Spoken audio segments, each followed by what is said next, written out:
Current के लिए what I did was हमेशा से करंट के लिए आई यूज़ टू रीड न्यूज़पेपर्स, ठीक है, वो मैं शुरुआत से ही पढ़ रही थी न्यूज़पेपर्स। मैंने शुरू में कहा था आप बहुत चीज़ें हिट एंड ट्रायल से सीखते हैं, ठीक है। मैंने बहुत लोगों के सुना था कैसे पढ़ने चाहिए कैसे नहीं पढ़ना चाहिए, बट सूट नहीं करता है हर किसी को हर किसी की बात। तो what lastly work for me newspaper में, मैंने एक न्यूज़पेपर लिया अपना the Hindu, I followed it throughout mains तक। आफ्टर मेंस इंटरव्यू स्टेज पे I added one more Indian Express, I started reading 2 newspapers mains के बाद, बट मेंस तक आई रेड 1 न्यूज़पेपर। एंड मैं अपने हिंदू को 30 to 40 मिनट्स ही देती थी, इससे ज़्यादा I did not give my newspaper daily. 30 to 40 minutes ही देती थी मैं न्यूज़पेपर को। And how I use to read, वही आप प्लीज़ किसी पेज पे जाएं। सबसे पहले कई लोगों की न्यूज़पेपर पढ़ना हॉबी भी होती है, तो अगर आप यूपीएससी स्पेसिफिक कर रहे हैं तो प्लीज़ उसे हॉबी को थोड़े दिन छोड़ दें, वरना आपका न्यूज़पेपर ही बहुत टाइम ले लेगा। Try to cover it in maximum 45 minutes. मैं 30 to 40 मिनट्स में ही करती थी जनरली। क्या करोगे आप, एक न्यूज़पेपर का पेज खोलते हो, जल्दी से स्कैन कर लो हेडलाइंस, कुछ हेडलाइन इंपॉर्टेंट लग रही है ना तो उसका आर्टिकल पढ़ो, वरना लीव इट, ठीक है। हर पेज भी इंपॉर्टेंट नहीं होता, हर पेज पे हर आर्टिकल भी इंपॉर्टेंट नहीं होता।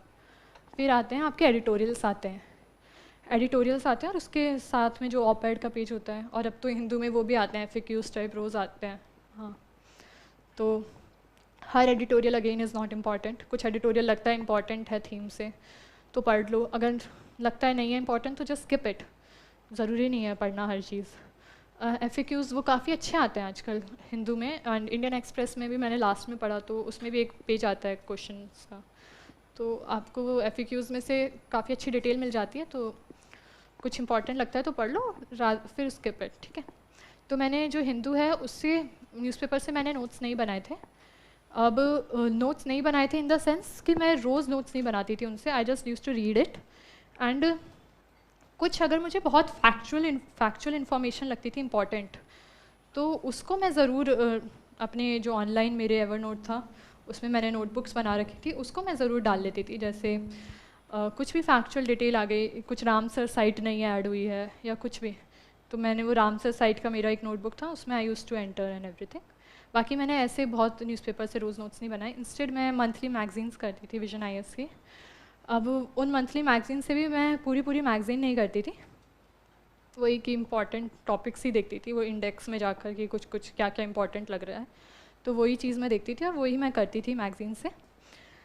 तो आई वॉज कॉन्फिडेंट कि ठीक है कवर हो जाता होगा मैगजीन से, दे कवर इट वेरी हॉलिस्टिकली, तो वही करती थी मैं। न्यूज़पेपर पढ़ती थी तो थोड़ा ऐसे भी रहता था कि कुछ छूट रहा है तो बाद में देख लेंगे, तो यही मेरे करंट का था।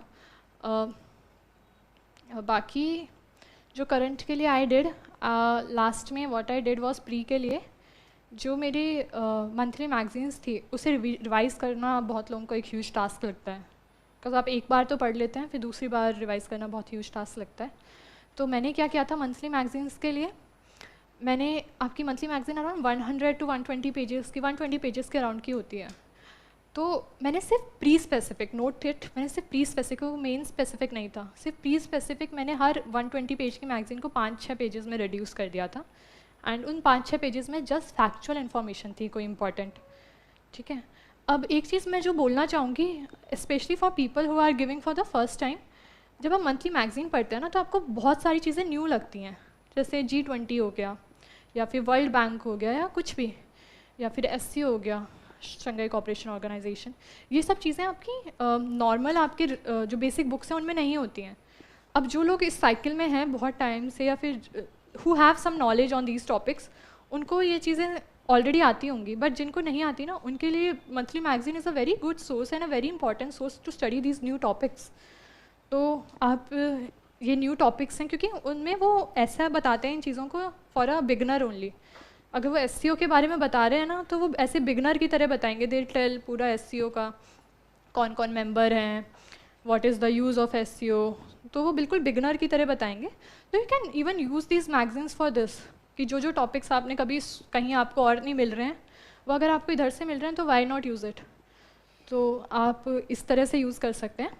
बाकी मैंने प्री स्पेसिफिक सिर्फ फैक्चुअल डेटा का हर मैगज़ीन को मैंने 5-6 पेजेस में रिड्यूस कर दिया था, तो लास्ट में मेरे कुछ 11-12 महीने की जितनी भी मैगजीन्स हो जाती हैं तो 50-60 पेज के वो नोट्स भर गए थे। और मैंने फिर लास्ट में अपनी जो PT 365 which is released prelims से पहले, so I did not look into that, मैंने वो पढ़ी भी नहीं, क्योंकि वो मंथली मैगजीन्स का ही रिपीट होती है, आप एक चीज़ कर लो, दोनों तो रिपीटिशन ही हो जाएंगे आपके एफर्ट्स का। तो मैंने वो चीज़ नहीं पढ़ी थी प्रीलिम्स के लिए। I just had my 50-60 page के वो नोट्स जो भी मैंने रिड्यूस करे थे, and I just revise them. अब आपका हो सकता है इससे आपके पेपर में कुछ भी ना आए प्रीलिम्स में, आपने वो 50-60 पेज पढ़े भी, उनमें नोट्स बनाने में भी टाइम दिया। कुछ लोग अगर प्रीलिम्स की PT 365 पढ़ रहे हैं, they are giving so much time into it, तो हो सकता है पेपर में कुछ भी ना आए, बट स्टिल मुझे जब मैं पेपर के लिए जा रही थी तो एक पीस ऑफ माइंड था कि मेरा करंट कंप्लीट है, मैंने अपने वो 50 पेज के नोट्स रिवाइज कर लिए, मेरा तो करंट कंप्लीट है, इससे ज़्यादा मैं कुछ नहीं करूँगी। तो जो वो पीस ऑफ माइंड है ना, that is also very important, because आप अंदर से कॉन्फिडेंट हो कि आपने करंट अपनी तरफ से किया, अब कुछ आए ना आए वो तो ठीक है।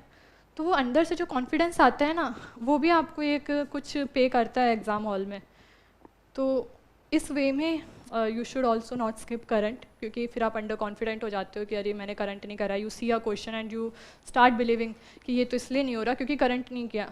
बाकी हो सकता है कि आप करंट कर लेते तो भी नहीं होता ये क्वेश्चन, बट उस टाइम आपको कॉन्फिडेंस होता और आप कर लेते उसे कैसे ना कैसे, but now you are under confident, तो वो चीज़ हो जाती है। तो इसलिए थोड़ा करंट कवर करते चलें, जो भी आपको सूट कर रहा है वैसे करें। This is how I did, आपको हो सकता है कुछ और भी सूट करे तो वो कर लें, बट स्टैटिक की कॉस्ट पे करंट मत करना। तो आई रिवाइज्ड मेरे जितने भी ये नोट्स थे ड्यूरिंग दोज 3 मंथ्स अगेन। बाकी जो अप्रैल की बाद में एक अप्रैल मई का या फिर मार्च अप्रैल मई की एक अलग से भी प्रीलिम्स की आती है 365। एक तो प्रीलिम्स की 360 PT 365 आ जाती है पूरे एक साल की, फिर उसके बाद जो 2-3 महीने बच जाते हैं उसकी आती है। वो जो 2-3 महीने वाली थी उसके मैंने ज़रूर PT 365 से पढ़ा था, क्योंकि उसके मेरे पास नोट्स नहीं थे, बहुत रीसेंट मंथ्स थे, क्योंकि वो उधर से मैंने थोड़ा बहुत देखा था।